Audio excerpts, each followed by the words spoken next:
And now we're going to go into a series of postures, starting with standing postures.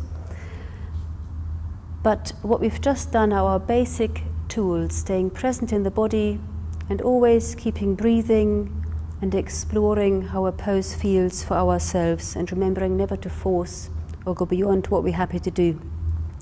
So if we just stand up and move the blocks to one side.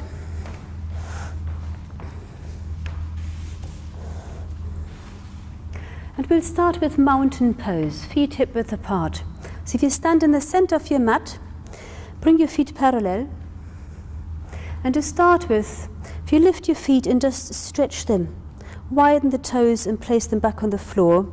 So ideally there's a bit of a gap between the toes and you can feel your feet spreading, and just have a sense of your feet being active and moving down into the floor, and just notice how that lifts your leg and supports your posture.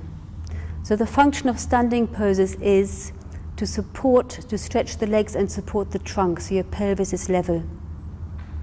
So just feel your feet moving down, stretch the shins up, move the kneecaps in, stretch the thighs up. Just notice your pelvis and notice whether it tends to tip forwards or back, and aim for it to be level. So you might have to lift a bit more at the front thighs, front hip bones. Move the tailbone down. Lengthen the waist, lift the rib cage, take the shoulders a bit back. Move the shoulder blades down so the neck is completely free and the head just balances. The crown of the head is the highest point and the face really soft and passive. Arms just hang down and point, fingers point towards the floor. And for a moment just breathe and look for the sense of extension and making inner space. Not a hint of tension, just extending and opening up, and then continue the pose.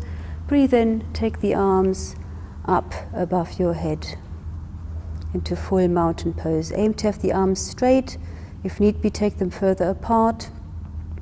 If one side is very stiff, just take it further out to the side and just find a way to lift and breathe.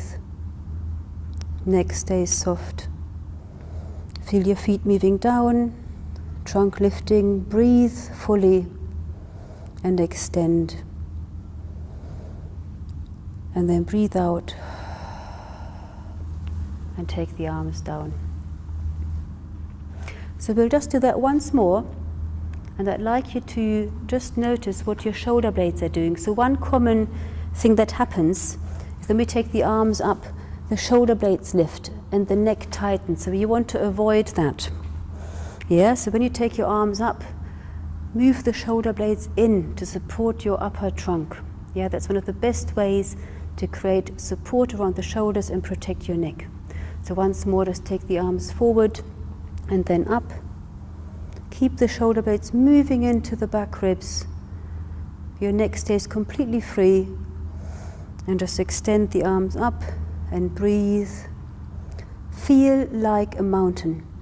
Your feet firmly moving down and your trunk lifting up, taking up as much space as you can and breathing evenly and fully into the pose. And then breathe out and come down.